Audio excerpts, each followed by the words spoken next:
In this class, we discuss a very important topic, matrix representation of operators and vectors. So first we will consider matrix representation of operators. So here we have to consider how operators and vectors are represented in terms of matrices. Okay, I am starting with operators. So we have, let's assume that we have an n-dimensional vector space for a system, and operator x is acting on this n-dimensional vector space, and this vector space has a basis. Let us say ket a prime. Okay, it's a basis for the n-dimensional space. So there are n such. When we say basis, then it means that the basis vectors, number of basis vectors is equal to the dimension of the vector space. It should be a complete set. So there are n vectors here. Ket, let us say ket 1 prime, ket 2 prime, etc. up to ket n prime. Okay. So what we want to do is this operator. How do we represent this operator in this given basis? That is the idea. So this is a complete set. So how do we write the completeness condition of the basis? Summation over a prime, ket a prime, okay, bra vector a prime equal to identity operator. This is the completeness condition of this basis. Okay. So now what I am going to do is I am writing here on either side of the operator x, I am writing identity operator. Okay, and I am going to use the completeness condition of this basis twice, here as well as here. Okay, on the first side, summation over a prime, this one, ket a prime, bra vector a prime. Okay, instead of this identity. Then you have the operator x here. Okay. Then for the next identity, I have to repeat the same thing. But when we repeat it, let us use a different index. So after all, this is a dummy index. Instead of a prime, we can also use any other symbol. So let me use a double prime. So ket a double prime, bra vector a double prime. Okay, so this and this represent the same basis set. Only thing is that I have used a different index in the next in the right side. That's all. So let me write the two summations together. Summation over a prime, summation over a double prime. Then we have ket a prime, and this part is you have bra vector a prime, then x. Then we have ket a double prime, and finally bra vector a double prime. Okay. Now here, let us look at this scalar. Okay, it's a scalar, right? Because when operator x acts on a base vector, you get a modified base vector. Then you are taking inner product with one base vector and this modified base vector. So inner product between two vectors will give you a scalar. Okay, so this is a scalar. And how many such scalars are there? See, the a prime is the base vector, a double prime is also the base vector. Only two different notations are used. So how many base vectors are there? We are in an n-dimensional vector space, so n base vectors are there. So there are n terms here, there are n terms here. But these notations are independent of each other. That means if you choose the first base vector here, then this here on the right side, the ket side, the base vector can vary from 1 to n. So for the first base vector, bra vector 1, you can have ket vector varying from 1, ket 2, ket 3 up to ket n. So there are n terms. Then you take the next bra vector, next base vector as the bra vector, that is bra vector 2. Here also the ket vector can vary from 1 to n. So there are again n terms. So for each base vector in the bra vector side, you can have n base vectors on the ket side. Okay, so n into n, there will be n square terms here. N square terms.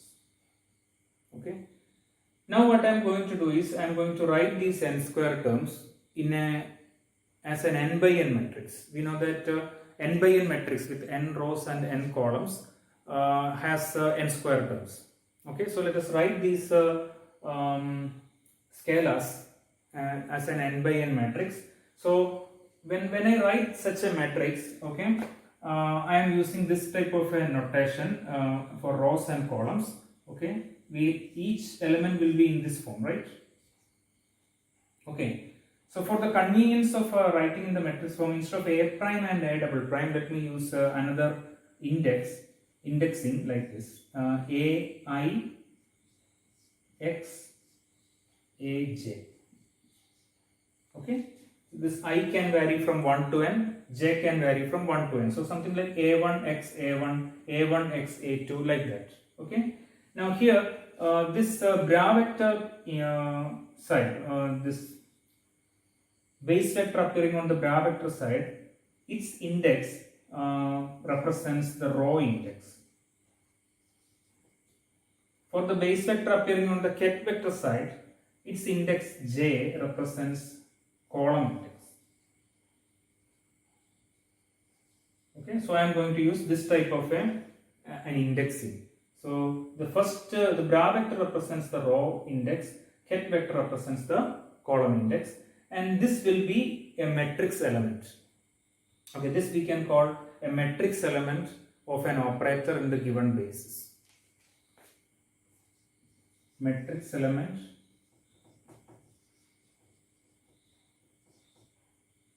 of x in the basis ket a prime. Okay, so in the given basis, the matrix element of the operator can be written like this, and let us see now what is the matrix, complete matrix representation. Okay, and let's try to understand the meaning of each matrix element. Operator x, when I write equals, it just means that is represented by. Okay, so it is, operator x is represented by this matrix. Let me, okay,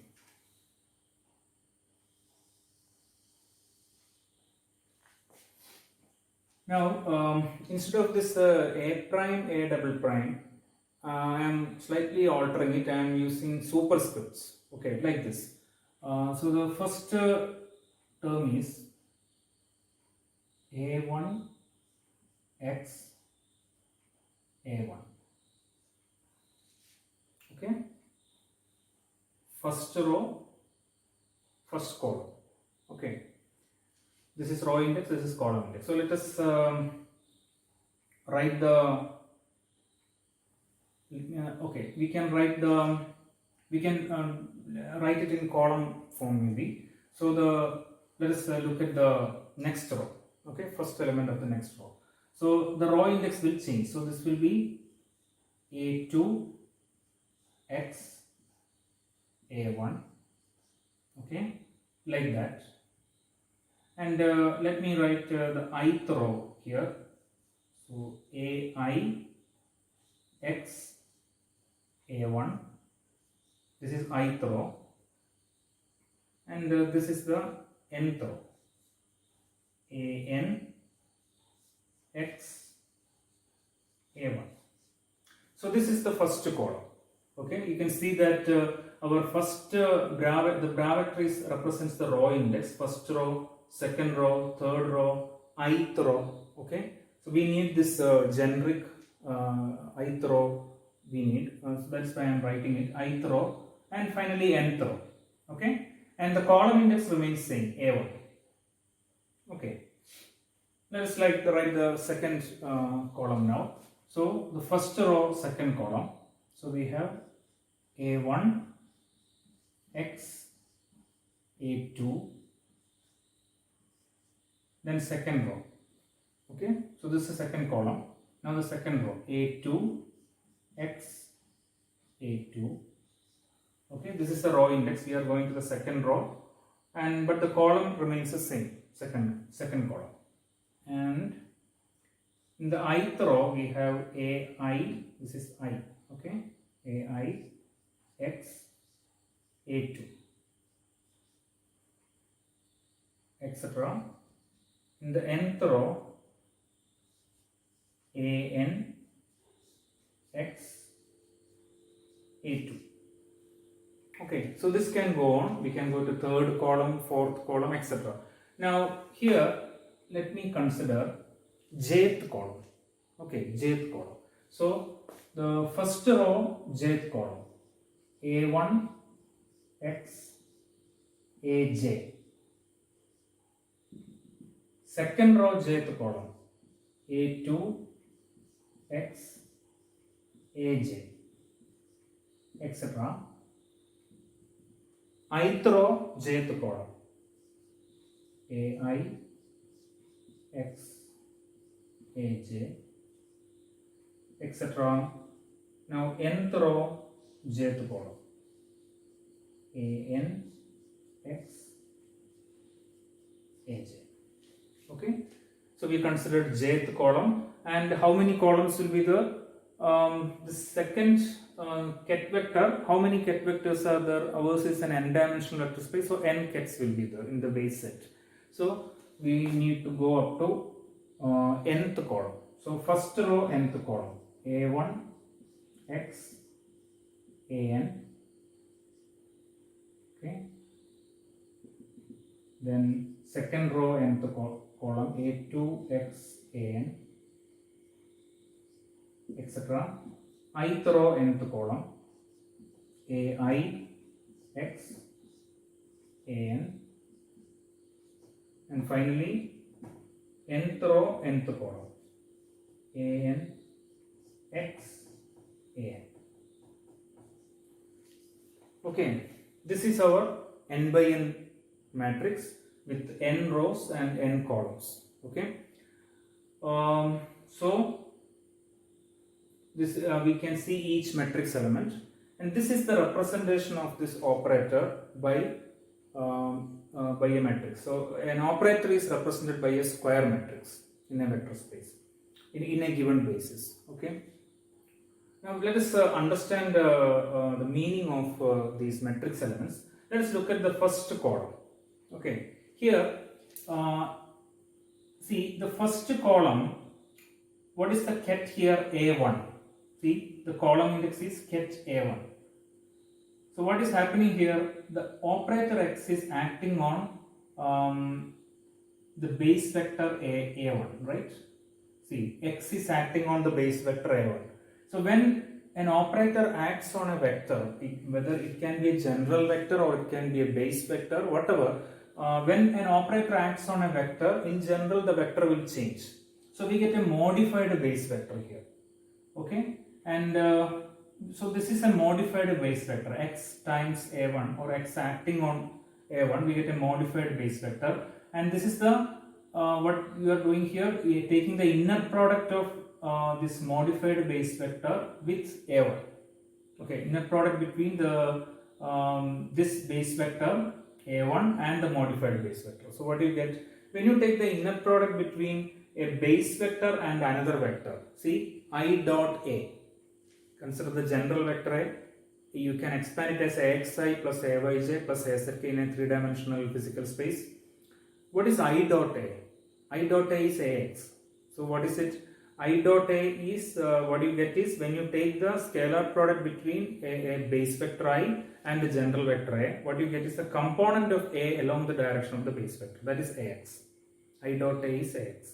So when you take the inner product between a base vector and another vector, it can be whatever, what you get is the component of this vector along the direction a1. So what you get here is the component of xa1, that is modified base vector along the direction a1. What is the next one? Again you have this modified base vector, okay, this one xa1, and what you get is component of xa1 along the direction a2. Okay, component of xa1 along the direction, see here also, component of xa1 along the direction a2, etc. So next you get component of xa1 along the direction a3, component of xa1 along the direction a4, component of xa1 along the direction ai. Similar, finally, component of xa1 along the direction ai. So the first column represents the components of the modified base vector a1 Okay, that means the base vector a1 acted upon by the operator x. We get the modified base vector. The first column represents the we can say the components of x a1. Okay, in the given basis a1, a2, a3 up to a. Okay.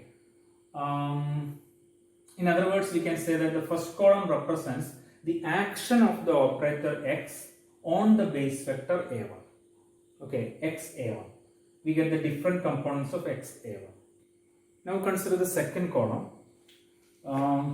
See, the x is acting on the next base vector x a2, and this is the first component of x a2. This is the second component of x a2.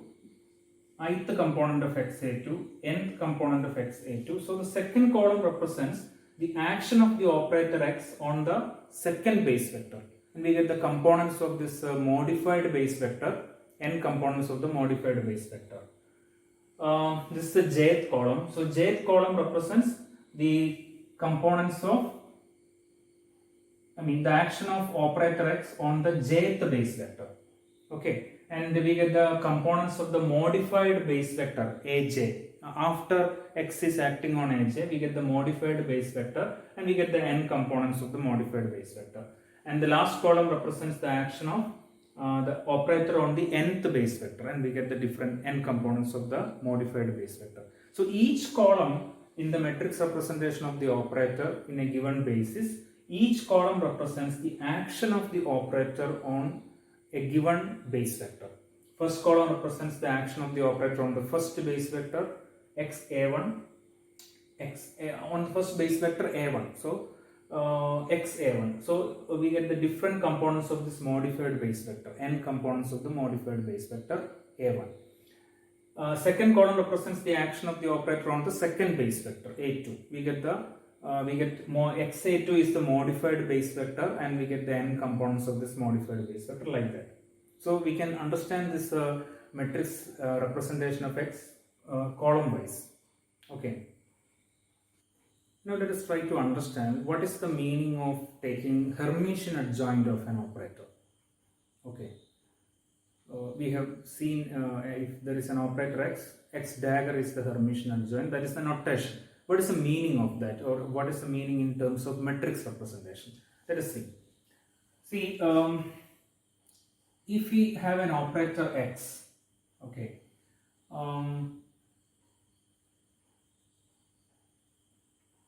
what is the matrix element of this operator in a given basis?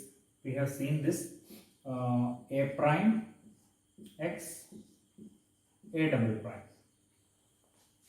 Okay, this is the matrix element in a given basis. Now let us try to rewrite this equation. This is a scalar. Okay, let us try to rearrange it something like this. We can write this as this operator is acting on the from left to right on the ket vector, right? So we can write this as a prime. I am taking this operator inside the ket. Okay, so x acting on a double prime. Okay, this is the modified base vector x a double prime. Now let us change the order. Okay. So when you change the order of the two vectors, what happens? This will become a bra vector. Okay, that means let us take we are taking the when this ket vector becomes a bra vector, we are taking basically the adjoint, right? So when you take the adjoint of this ket vector, what happens is this ket a double prime become bra vector a double prime, but there is the operator x here. Okay, then we have to take the adjoint of the operator, so it becomes x dagger, and this bra vector a prime becomes ket vector a prime. Okay, so we have interchanged the vectors. This bra vector becomes the ket vector, so this operator becomes x dagger, and this bra vector, this ket vector becomes bra vector, operator becomes x dagger, and this bra vector becomes ket vector. So when you interchange the two vectors inside as an inner product, then it becomes the complex conjugate of the earlier scalar. Okay, so the result is the complex conjugate of this scalar. Okay. And now, okay, this x dagger is operating on the bra vector. Okay, when we have an operator here, normally it is acting on the ket vector, but when you put x dagger here, it is acting on the bra vector. Right. Now I am again writing, instead of it's acting on the bra vector, with this understanding, let us again write it in the middle of the two vectors. So I am writing it like this: a double prime x dagger a prime, with the understanding that this x dagger is now acting on the bra vector. Okay. So we have this result. Let us write it here: a prime x a double prime is equal to a double prime x dagger a prime star. This is a basic result. So what we have done is we have just interchanged the two vectors, but in this process this operator becomes its Hermitian adjoint. Okay. Now let us look at these two. This is a matrix element, this is also a matrix element. Let us compare them. What is this actually? This is what? This is the matrix element of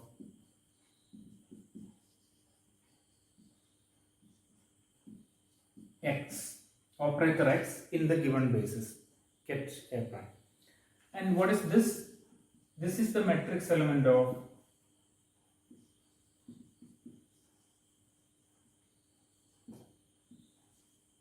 x dagger in the same basis.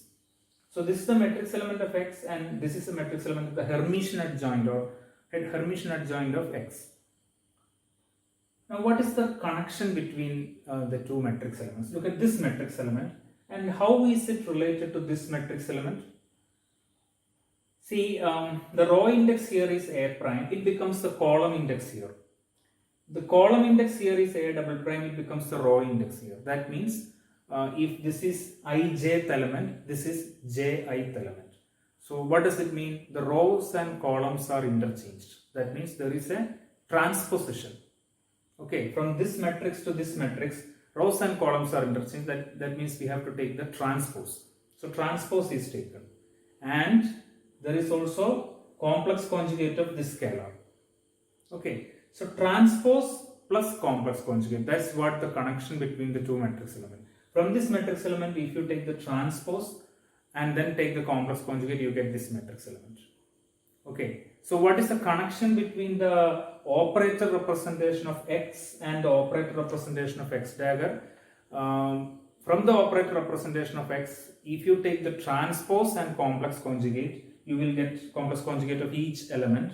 You get the operator representation of x dagger. So Hermitian adjoint means taking the Hermitian adjoint of an operator means that it means that when you take the matrix representation of the operator, then Hermitian adjoint means that you have to take the transpose and complex conjugate. Okay, I think when I introduced Hermitian adjoint, I automatically said adjoint means transpose and complex conjugate. I was referring to, I was speaking in advance, in anticipation of matrix representation. Only after introducing the matrix representation can we say that Hermitian adjoint means transpose and complex conjugate. Okay. One more point regarding Hermitian adjoint is, so what we have just seen is a prime x a double prime equals a double prime x dagger a prime star. Okay, this is the meaning. It means that matrix element of Hermitian adjoint of an operator is transposed and complex conjugate of the matrix element of x. Okay. Now suppose this x is a Hermitian operator. This is applicable for any general operator. Now if x is a Hermitian operator,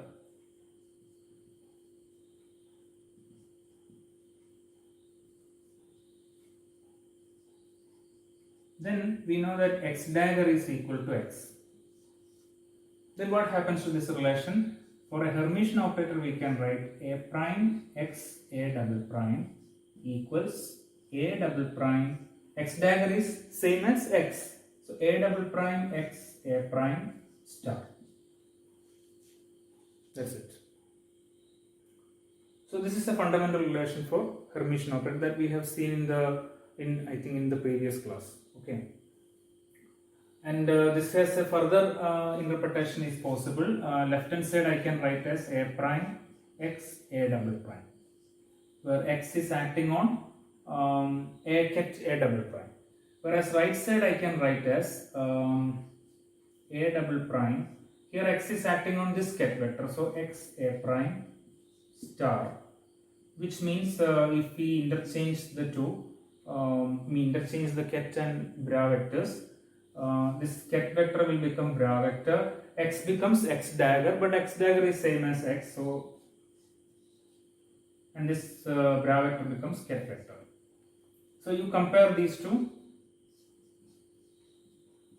Here x is acting on a double prime, here x is acting on a prime. Okay, so if x is a Hermitian operator, in an inner product it is immaterial whether it acts on the ket vector side or bra vector side.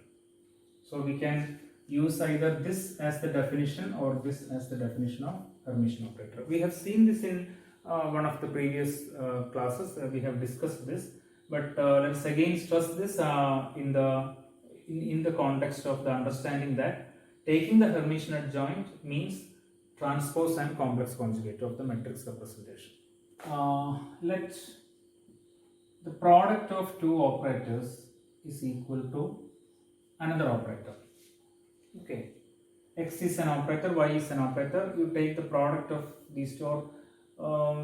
We consider the action of y and x sequentially. We know that operators act on ket vector from left to right. So y acts on a ket vector, then x acts on the ket vector. So on the modified ket vector. So xy means sequential action of two operators. So let us say that is represented by a single operator z. Now let us ask the question, if we have such a relationship, then what is the matrix representation? How does the matrix representation of z connected? How is it connected with the matrix representation of x and y? Is there any connection between the matrix representation of x, matrix representation of y, and that of z? Okay.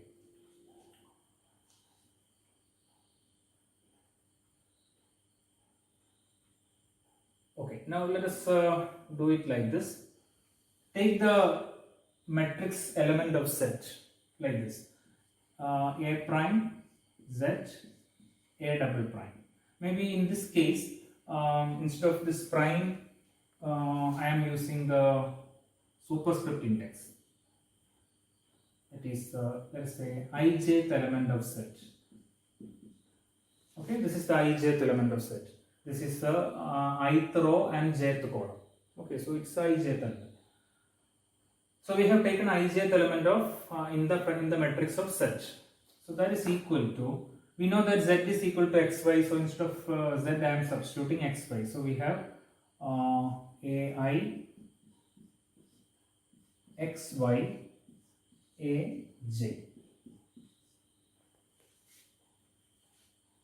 Now what I am going to do is, in between this x and y, I am introducing an identity operator, and I am going to use the completeness condition of the base vectors. That is, I am writing it like this: ai x identity operator y aj. And at the position of this identity operator, let me write summation over. Now let us use another index. We have used ai, we have used aj. Here we use, let us say, ak. Okay, summation over ak, ket ak, bra vector ak. Okay, so this stands for this identity operator. This is identity because of the completeness of the base vectors. And then we have y here, and then aj. let's take the summation symbol outside. So summation over AK. Okay, so what do we have here? Bra vector AI, then operator X, then ket AK. Okay, then here bra vector AK, then we have operator Y, ket AJ. Summation is over AK. Okay. Now let us look at what is this. What is this matrix element? This is in ith row and kth column, right? But at the same time we are summing over AK. This summing over AK means that we are taking 1, 2, 3 up to n. That is, when you take 1, we get A of 1, A of 2, A superscript 1, A superscript 2, A3, A4 up to AN. There are n terms here. So here there is no summation over I. That means I is fixed. This is row index. This is column index. So I is fixed. Ith row, we are in ith row, and we have n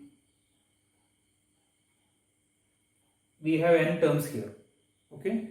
So in ith row, we are considering the first column, second column, third column, etc. So we are considering the entire ith row.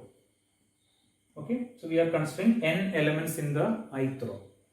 And what about here? Here there is summation over AK, but there is no summation over AJ. That means J is fixed. But the second ket vector on this side, it's a column index. So this is jth column, and we are considering A1, A2, A3 different n elements. So this A1 means jth column, first row jth column, second row jth column, third row jth column. So we are considering all the elements in the jth column. Okay, so this is basically a multiplication of so this means that this matrix element represents n elements of ith row. Here we have n elements of jth column. Okay. So we are multiplying ith row and jth column. All the n elements of ith row we are multiplied with n elements of jth column, element by element. Take the first element in the ith row, multiply with the first element in the jth column. Second element in the ith row, multiply with the second element in the jth column, like that. So ith row is multiplied with jth column in order to get ijth element. So this is ijth element of Z. Ijth matrix element in the matrix representation of Z. So in order to get the ijth element of Z, we are multiplying the ith row of X with the jth column of Y. See, this rule is that of matrix multiplication.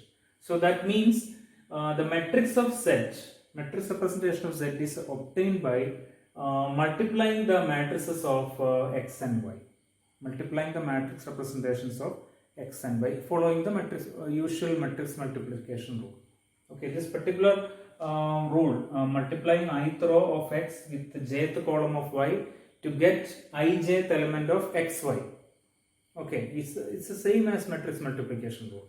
So the matrix representation of Z is obtained by taking the product of the matrix representation of X with the matrix representation of Y. Okay, the matrix of an operator is a square matrix. In an n-dimensional space, it's an n by n matrix. So this will be an n by n matrix. This will be an n by n matrix. When you multiply two n by n matrices, you get another n by n matrix. So this will also be an n by n matrix. Okay.